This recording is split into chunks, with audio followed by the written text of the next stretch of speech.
Jack stopped suddenly, and he clearly heard a low whimper, like some desperate call for help, looming in the wind on a rainy night.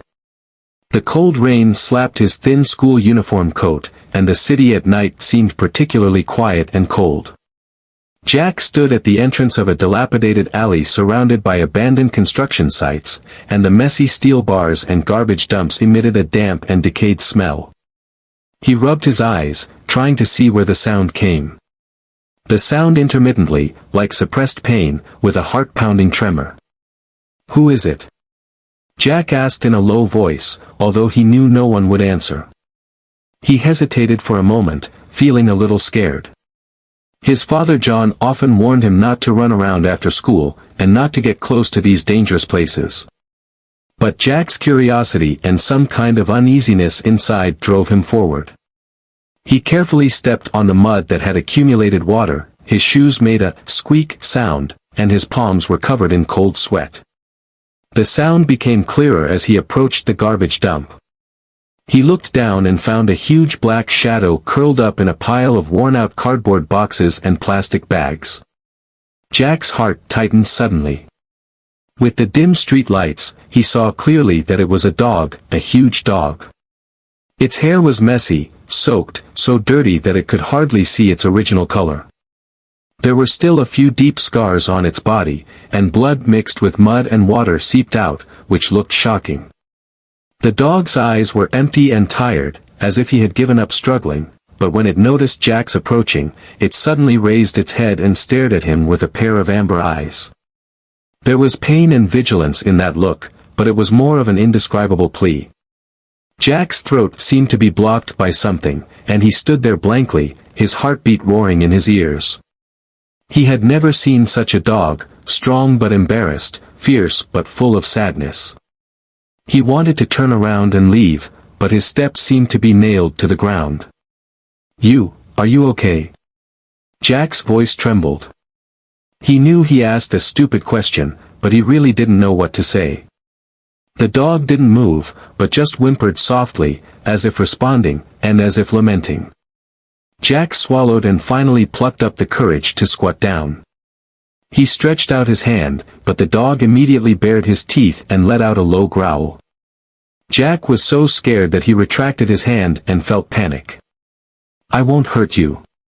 He tried to calm his voice, but the sweat in his palm betrayed his nervousness.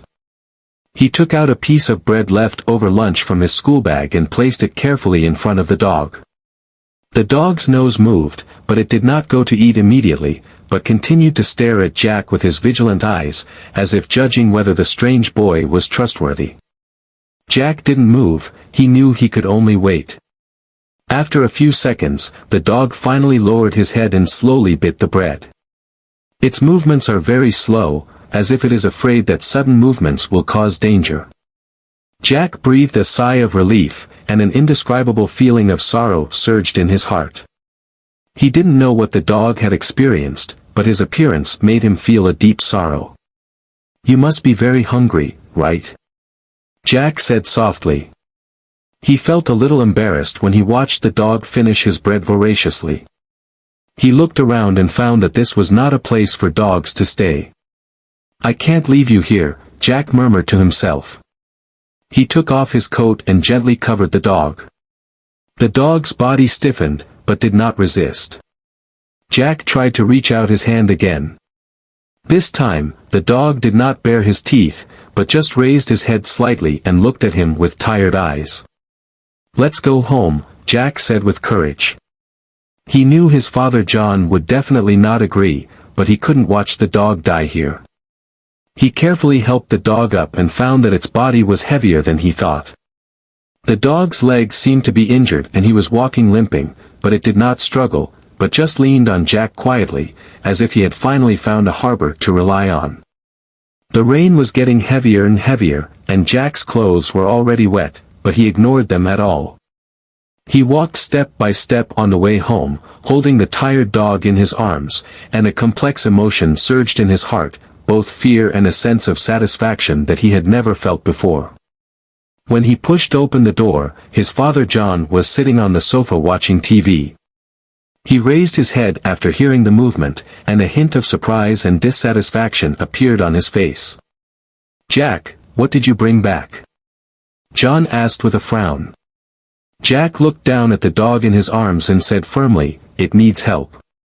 John looked at the muddy dog, a hint of hesitation flashed in his eyes, but soon returned to his indifference. "You know our family can't have dogs, especially this dangerous animal. It won't hurt us." Jack looked up, with a hint of pleading in his tone, "It only needs a little food and a place to rest. I promise, I'll take care of it." John was silent for a few seconds, finally sighing, "Okay, but it's only one night, tomorrow you have to find a way to deal with it." Jack nodded, feeling relieved. He placed the dog in his room, wiped the rainwater from his body with a towel, and brought another bowl of milk in front of him. The dog lay quietly on the ground, with a hint of softness in his eyes. The morning sun shone into the room through the gaps in the curtains, and Jack woke up before the alarm clock rang. He turned his head and looked at the corner at the first moment. The dog was quietly curled up on his old blanket, his amber eyes slightly opened, as if observing his every move. "Good morning, Rex," Jack whispered. He named the dog last night Rex, which means king, because no matter how embarrassed it looks, Jack felt that it had a unique majesty. Rex did not respond, but just moved his ears slightly, with a hint of vigilance in his eyes. Jack knew it hadn't fully trusted itself yet. "You must be hungry." Jack took out a piece of bread and a slice of ham and placed it carefully in front of Rex. Rex slowly raised his head and sniffed the food with his nose, but instead of pounced on it, he looked up at Jack, as if confirming whether this was a trap. After a few seconds, Rex slowly lowered his head and began to eat food. Its movements were still very cautious, and every bite was cautious, as if it was afraid that someone would suddenly snatch its food. Jack looked at it quietly, feeling sad. He could not imagine what Rex had experienced before, so he was so defensive to humans. In the next few days, Jack would run home as soon as possible after school every day to take care of Rex. He prepared simple food for it, and secretly took out potions from his father's first aid kit to clean up the wounds on his body. Rex was very resistant at first, and every time Jack approached it, it roared and even tried to bite him. But Jack did not give up, but patiently soothed it, using a gentle tone and movement to gradually let it go of its guard. "You're brave, Rex," Jack whispered as he gently wiped its wounds. "I don't know what you've been through, but I'll try to protect you." Rex seemed to understand Jack's words, his eyes gradually softened, and his low growls became less and less. Once, Jack accidentally touched a deep wound on it. Rex grinned in pain, but he just licked Jack's fingers gently without avoiding it as before. Jack's efforts finally paid off. One night, while he was doing his homework at his desk, Rex took the initiative to walk to his feet and lay down. Jack looked down at it in surprise, and Rex looked up and looked at him with those amber eyes, with a warm trust in his eyes. Jack couldn't help but reach out and gently touched its head. This time, Rex did not resist, but closed his eyes and let out a comfortable moan. From that day on, Rex and Jack became increasingly intimate. Rex began to take the initiative to follow Jack, and it would silently protect him wherever he went. Once, Jack was blocked by several senior students on his way home from school. Those people laughed at him for being thin and tried to steal his school bag. Just as Jack felt helpless, Rex suddenly rushed out of the alley and let out a low roar, scaring the students to flee. "Thank you, Rex," Jack said gratefully, holding Rex's neck. Rex licked his face with his tongue, as if comforting him. However, Father John's attitude towards Rex was still cold. Every time he saw Rex, he frowned and even ordered Jack to send it away several times. "Jack, we can't have dogs, you know," John said in a stern tone. "This dog looks dangerous, and you can't guarantee it won't hurt you." "It won't, Dad," Jack retorted loudly. "Rex saved me, it's my friend." "Friend?" John sneered. "It's just a dog, Jack. You can't treat it as a human." Jack's eyes turned red, he gritted his teeth and didn't say anything. He knew that his father never understood him and never really cared about his feelings.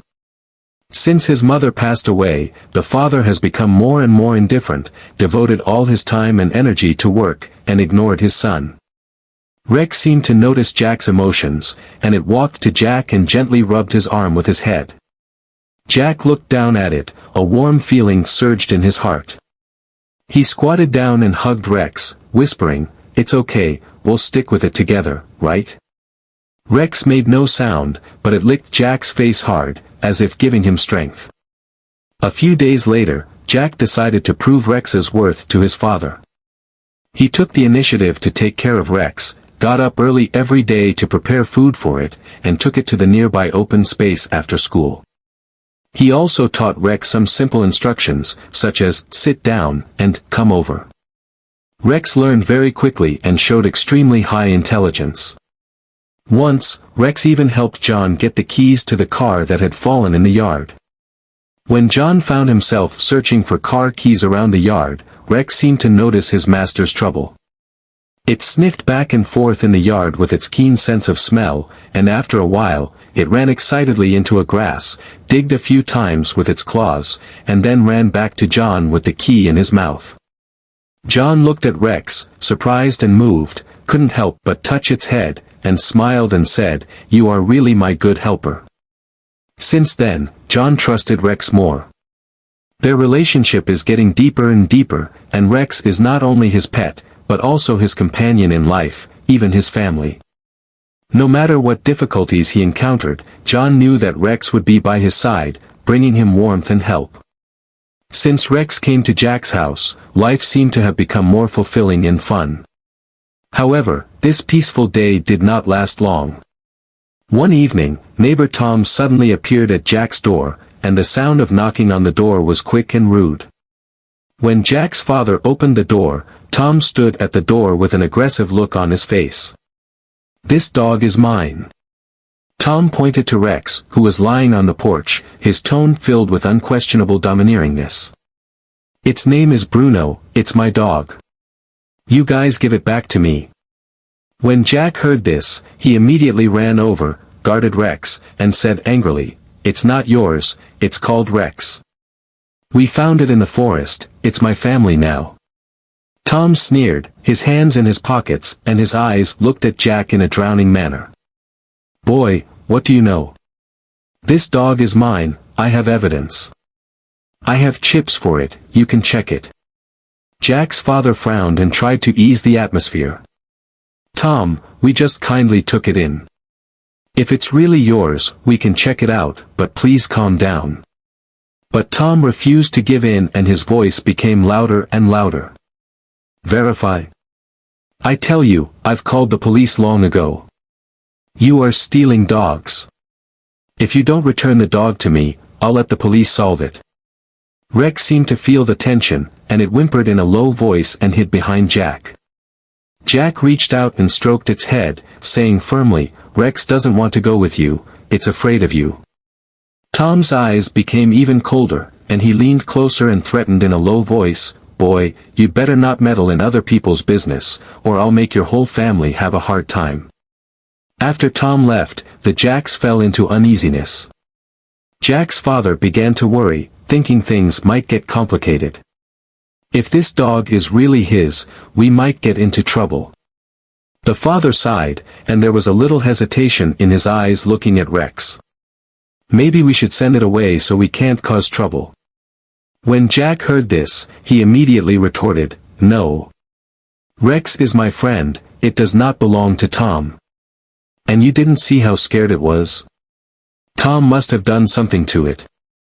To find out the truth, Jack decided to investigate Tom's background.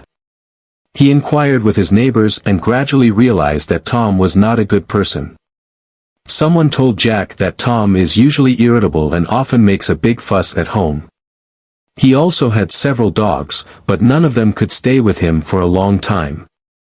Some neighbors even saw Tom beat dogs with a stick and called them rubbish. At the same time, Tom did not give up. He began to harass the Jack family in various ways. He deliberately knocked on their windows at night and threw the garbage into their yard. The most outrageous time, he even left a threatening note at the door, which read, "Give me the dog back or you will regret it." These bad behaviors made the Jacks feel angry and helpless, but they became more determined to protect Rex. However, the atmosphere at home became more and more tense. Jack's father believes that Tom's entanglement will only cause more trouble to the family. He began to stick to his point of view: we can't put our family at risk. Perhaps sending dogs to animal shelters is the best option. When Jack heard this, his eyes were so angry that he turned red. "How can you say that? Rex is our family. It trusts us, depends on us, we can't abandon it." The father sighed and tried to calm Jack down. "Jack, I know you love it, but sometimes we have to make tough decisions. Protecting our family is the most important thing. Rex is also a family." Jack shouted, his eyes full of stubbornness. "You always do this, just escape the problem. You don't care about Rex or me at all." This sentence hurt his father's heart, and his face suddenly became ugly. "Enough, Jack. I'm your father, and the decision I made was for the good of this family." Jack ran back to his room angrily and closed the door heavily. He leaned behind the door, held Rex and whispered, "Don't worry, I won't let anyone take you away." Rex seemed to feel Jack's emotions, and it licked his hand gently, making a low whimper, as if comforting him. The next day, Tom brought the police to the door. He claimed Rex was his dog and asked the police to intervene. After checking Rex's chip, the police found that it was indeed registered under Tom's name. This discovery puts the Jacks in trouble. "This dog is indeed his," the policeman said helplessly. "By the law, he has the right to take it away." When Jack heard this, his heart was as if he had cut his head. He hugged Rex tightly and begged, crying, "No. You can't let him take Rex away. He will hurt it." The mother also tried to persuade the police. "This dog lives well in our house and he's afraid of Tom. We suspect he's abused him." Tom interrupted her impatiently. "Don't listen to them nonsense. This is my dog, I can raise it any way I want." The police looked at Tom and then at Jack's family, as if they were in a dilemma. Finally, he proposed to temporarily hand Rex over to the Animal Protection Organization to investigate Tom's dog-raising behavior. During this time, Rex will be placed in a neutral environment. This decision left Jack feeling devastated, but he knew he was temporarily unable to change the status quo. He could only watch Rex being taken away, his eyes full of reluctance and anger. "I will definitely bring you back," Jack swears silently in his heart. He knew that the fight with Tom had just begun. Since Rex was temporarily taken away, Jack's home seemed to have lost his life. Jack missed Rex every day and even sneaked to visit it at the Animal Protection Group's resettlement site. Every time he saw Jack, Rex would wag his tail excitedly and lick his hand hard, as if telling him that he had not given up hope. But Tom never stopped his evil deeds. His obsession with Rex seemed to go beyond common sense and even became even more crazy. After several attempts to pass legal means but failed, he began to take more extreme measures. One night, Tom sneaked into the Animal Protection Group and tried to steal Rex directly. But Rex seemed to sense the danger and barked wildly, alarming the staff. Tom ran away in a hurry, but he secretly swore in his heart, "Since I can't get it, don't think about it." A few days later, on a quiet night, the Jacks fell asleep, only the sound of wind outside the window and the occasional chirping of insects broke the tranquility of the night. However, in the darkness, an orange-red fire light quietly rose, quickly swallowing the wooden exterior of Jack's house. The thick smoke began to seep into the house as the flames spread, and the air was filled with a pungent burnt smell. Rex was placed in a cage that protected the tissue, but it seemed to sense something was wrong. It paced back and forth in the cage, growling constantly, its eyes full of anxiety. Suddenly, the cage door was opened and Rex ran towards Jack's house. At this time, the fire had spread into the house and thick smoke began to fill every corner. Rex rushed into Jack's room, slapped his bed with his paws, making a rushing low growl. Jack opened his eyes in a daze, and saw Rex's anxious look, and immediately realized that something was wrong. He smelled the smoke in the air, sat up suddenly and shouted in horror, "It's on fire!" Rex bit Jack's sleeve and tried to pull him up. Jack quickly jumped off the bed, ran to the door and found that the corridor had been blocked by flames.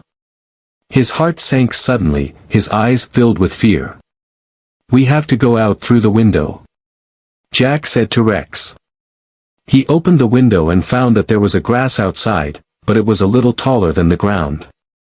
He turned to look at Rex and hesitated for a moment. "Can you jump down?" Rex did not hesitate, and rushed to the window, jumped down first, and landed steadily on the ground. Jack took a deep breath and jumped down as well. Rex immediately ran over and stabilized him with his body. However, just when Jack thought they were safe, Rex suddenly rushed back to the burning house. Jack shouted, "Rex! Where are you going? Come back!" Rex didn't stop, it rushed into the smoke and disappeared into the flames. A few seconds later, it ran out with Jack's favorite backpack in his mouth, which contained Jack's treasured photos and his first photo with Rex. Rex's hair was burned by the flames and there was a noticeable burn on his legs, but he still firmly placed his backpack at Jack's feet and shook his tail hard as if saying, "Everything is okay." The fire grew bigger and bigger, and the roof of Jack's house began to collapse. Neighbors rushed over after hearing the movement. Some called the firefighter and some tried to put out the fire with water pipes. Jack's parents finally escaped from the fire, and they hugged him excitedly when they saw Jack and Rex were safe. "Rex saved me," Jack said with a sob, his eyes full of tears. "If it weren't for it, I might still be sleeping in the house." Rex lay weakly on the ground, gasping for breath, but his eyes were still filled with concern for Jack. The fire truck arrived quickly and put out the fire, but Jack's home was burned beyond recognition. Firefighters found after inspection that the fire was caused by man-made arson. Near the fire, they found some suspicious traces, including a used petrol can and a strip of burnt cloth. Jack immediately thought of Tom, and he clenched his fists angrily. It must be him. He is so despicable. Rex was taken to a veterinary clinic for treatment, and its burns took time to recover, but luckily it was not life-threatening. Jack visited it every day, sat beside it, and spoke to it softly, "You are my hero, Rex. Without you, I might never see my mom and dad again."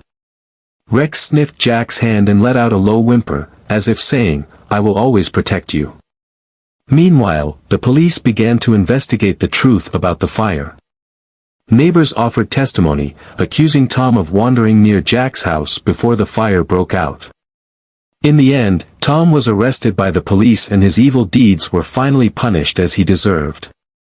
A few months after the new beginning, the Jacks rebuilt their home with the help of their neighbors. And Rex has also completely recovered. It is still as lively as before, always guarding Jack's side. Jack's father looked at Rex and finally smiled, "Jack, you are right. Rex is a member of our family. It is not only your friend, but also our hero." When Rex heard this, he happily shook his tail and rushed up to lick his father's face. Jack laughed and said, "Look, it has forgiven you for a long time." Since then, Jack and Rex have a deeper relationship. Together they meet every challenge in life. Rex is always Jack's most loyal companion and an integral part of the family. After the fire, Rex's heroic deeds quickly spread in the community. Neighbors came to Jack's house to express their appreciation for Rex and their concern for Jack's family. They brought food, clothing and suggestions for rebuilding the house, and some even offered to help repair the burned house. Rex's loyalty and courage deeply touched everyone, and it became a hero for the entire community. At the same time, the police's investigation into the fire also had results. Tom was arrested for arson, and his evil deeds were completely exposed. Neighbors stood up to testify, describing Tom's daily abuse of animals and harassment. The court finally sentenced Tom to fixed-term imprisonment and prohibited him from keeping pets in the future. The Jacks finally got justice. The disaster not only changed the neighbors' views on Rex, but also caused Jack's father John to completely change his attitude. He looked at Rex with gratitude and guilt in his eyes. "Rex, I owe you a thank you." John gently touched its head, with a hint of sob in his voice. "You saved my son and our family." From that day on, John began to take the initiative to approach Rex, take it for a walk, feed it, and even play with it in his spare time. He also re-examines his relationship with Jack, realizing his past neglect and harshness of his son. He took the initiative to talk to Jack, admitted his mistakes, and promised to support him more in the future. Jack felt extremely relieved. He not only gained the understanding of his father, but also felt the warmth of family relationships. Rex responded to it in its way. It always happily circled John and Jack, sweeping their legs with its tail, as if celebrating the rebirth of home. Over time, the Jack family rebuilt the house and life gradually returned to peace. Rex has become an indispensable part of this family. It is not only Jack's friend, but also the common guardian and comfort of the whole family. One evening, the afterglow of the setting sun spreads over the earth. Jack and Rex are running in the fields, laughter echoing in the wind. In the distance, John and his mother stood in front of the porch, smiling at the scene. Rex's figure looked particularly tall in the setting sun, and Jack's face was filled with happiness. The story freezes at this moment, conveying the theme of love and loyalty. Whether between people or between animals, true love can always overcome all obstacles and bring warmth and hope.